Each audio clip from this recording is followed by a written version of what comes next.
Well, welcome back to Piers Morgan Uncensored. I'm joined now by one of the guests at this evening's big White House party celebrating Jewish Hanukkah. It's the author and first special envoy for combating anti-Semitism, Noa Tishby. Noa, thank you very much indeed for joining me. Let me start by asking you your reaction to this extraordinary situation in America, where the heads of three of the most preeminent universities were basically rendered incapable in public of saying that the genocide of Jews would constitute any kind of harassment. Yeah, but what we're seeing right now in America is the entire house of cards falling down and exposing this deep-seated anti-Semitism that is rooted very deeply in academia, not just in terms of the students, but also in terms of faculty. I think that these presidents have failed miserably. It would have been the easiest answer to say, yeah, sure, you can be a Nazi and you can say and call for a genocide of any ethnicity, but no, it's unacceptable. And I think what we were pointing out to is that culturally, it is unacceptable, would have been unacceptable to call for a genocide of any other marginalized minority, and rightfully so. But when it comes to the Jewish people, it seems to be okay, and that needs to stop. I am very much against censorship, against cancel culture, against DEI, against anything that is trying to put barriers on free speech. However, I'm also all for equal opportunities, and right now the Jews are not included in any of these conversations, and we need to remember this. We are the smallest minority and the highest rate of targeted attacks in America right now. So, you know, people forget that the Jewish community is 0.18% of the world population. There are not a lot of Jews, and, you know, we need to be treated equally. Clearly, there is a lot of divided opinion about the Israel government's response to what happened on October the 7th, and people are perfectly entitled to have a lot of very passionate views about that. I have some myself. But it seems to me there's a conflation between what the Israeli government is doing and the way that people are reacting personally to Jewish people. And that's a dangerous conflation. Yes, it is. And we've been saying this for a very long time. Anti-Zionism, so this obsession and hatred toward Israel, is just anti-Semitism. Anti-Semitism is a shape-shifting conspiracy theory. It changes throughout the generations. And right now, it shifted into this anti-Zionism that we see. So you basically take out the word Jew and replace it with Zionist or Israel, and anything goes. It's a very dangerous thing that's happening right now. And we see this every time something flares up in Israel. People are attacking Jews all over the world. This is nothing short of anti-Semitism. This is as old as time. And we have to remember that, obviously, I'm going to state the obvious here, the Jewish community around the world is not responsible for the actions of the Israeli government.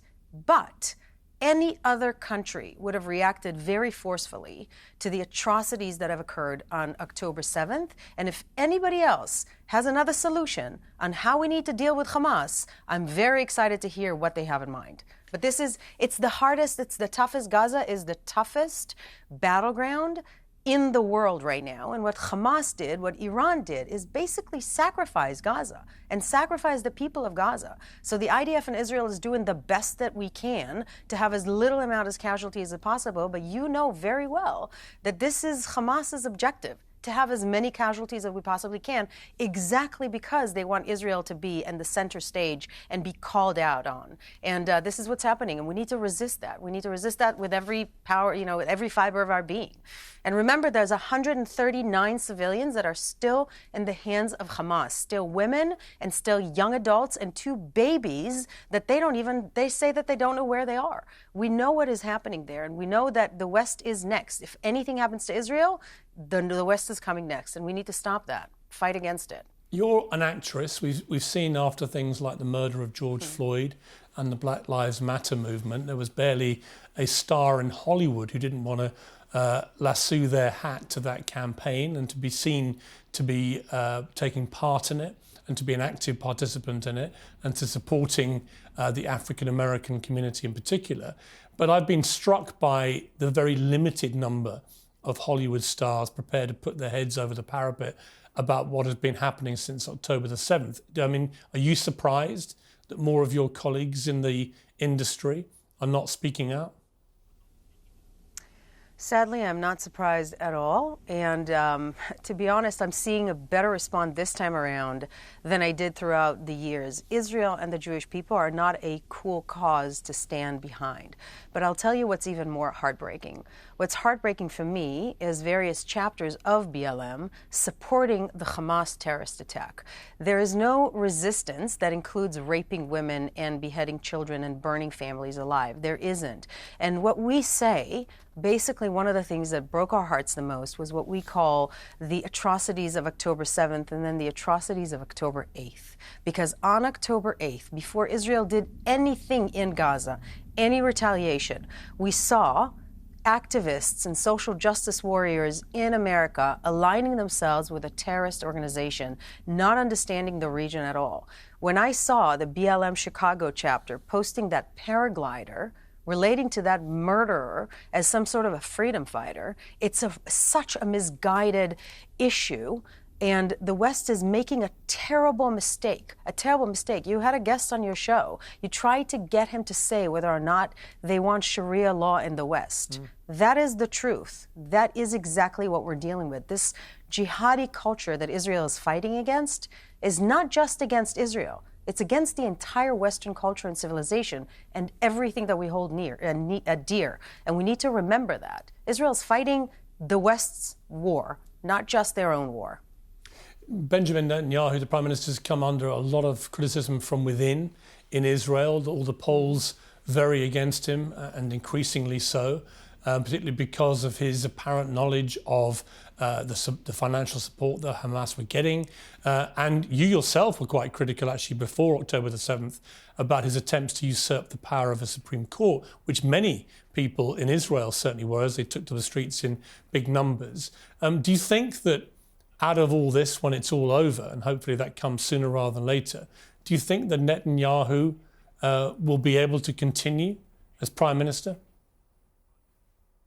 We don't know that. The fact of the matter is there is a war that we need to win right now, and we call it in Israel at 6 o'clock after the war.